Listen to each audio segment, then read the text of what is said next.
Okay.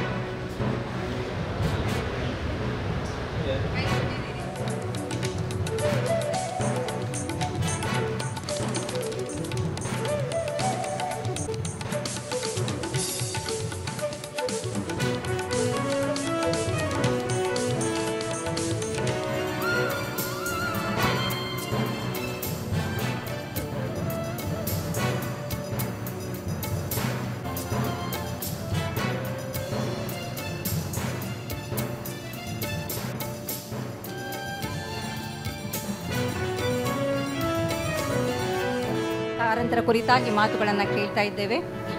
ಅವರನ್ನು ನಾನು trust ಮೂಲಕ ಸ್ವಾಗತಿಸಬೇಕು ಅಂತ ಹೇಳಿ ನಮ್ಮ ಕಾರಂತ ಟ್ರಸ್ಟ್ನ ಅಧ್ಯಕ್ಷರು. NSS ರಾಷ್ಟ್ರೀಯ ಸೇವಾ ಯೋಜನೆಯ ಸಂಯೋಜನಾಧಿಕಾರಿಯಾಗಿ ಮಂಗಳೂರು ವಿಶ್ವವಿದ್ಯಾನಿಲಯದ ರಾಷ್ಟ್ರೀಯ ಸೇವಾ ಗೆಜ್ಜೆಯನ್ನು ಕಟ್ಟಲಾಗಿದೆ. ಆ ಗೆಜ್ಜೆ ಅವರೊಬ್ಬ ಕಲಾವಿದ ಅಂತ ಹೇಳುತ್ತೆ.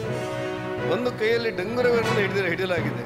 ಅದೇನು ಅಂತ ಕೇಳಿದ್ರೆ ಅವರೊಬ್ಬ ಭಾವನೆಗಳನ್ನು ಬೀಸಬಲ್ಲ ಬಂಡಾಯಗಾರ ಅಂತ ಹೇಳುತ್ತಂತೆ.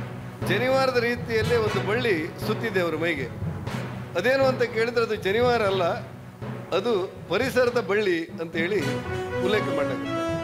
ಹೀಗೆ ಕಾರಂತರ 10 ಮಕ್ಕಳನ್ನು ಬಿಂಬಿಸುವಂಥ ರೇಖಾಚಿತ್ರವನ್ನು KK ಹೆಬ್ಬಾರರು ಬರೆದದ್ದನ್ನು ನೋಡಿ ನಾವೆಲ್ಲ ಖುಷಿಪಟ್ಟಿದ್ದೆವು. ಹಾಗಾಗಿ ಕಾರಂತರು 10 ಮಕ್ಕಳನ್ನು ಬಿಂಬಿಸುವಂಥ ಒಬ್ಬ ವ್ಯಕ್ತಿ, ಒಬ್ಬ ಶಕ್ತಿ. ಕಠೋರವಾಗಿ ಬರೆಯುವುದನ್ನು, ವಾಸ್ತವಿಕವಾಗಿ ಹೇಳುವುದನ್ನು ಕಾರಂತರು ತಮ್ಮ ಬದುಕಿನಲ್ಲಿ ಅಳವಡಿಸಿಕೊಂಡಿದ್ದಾರೆ. ಆಮೇಲೆ ನಾನು ಅವರ ಮೃತಪಟ್ಟದಿಂದ ಓದಿದ ಬೆಳಗ್ಗೆ ಗೊತ್ತಾಯಿತು, ಇದು ಒಂದು ರೀತಿ ಕನ್ನಡದ ಮೊದಲ ದಲಿತ್ ನಾವೆಲ್, ಕನ್ನಡದ ಮೊದಲ ದಲಿತ್ ನಾವೆಲ್. ಜೊತೆಗೆ ಭೂಮಿಯ ಪ್ರಶ್ನೆಯನ್ನು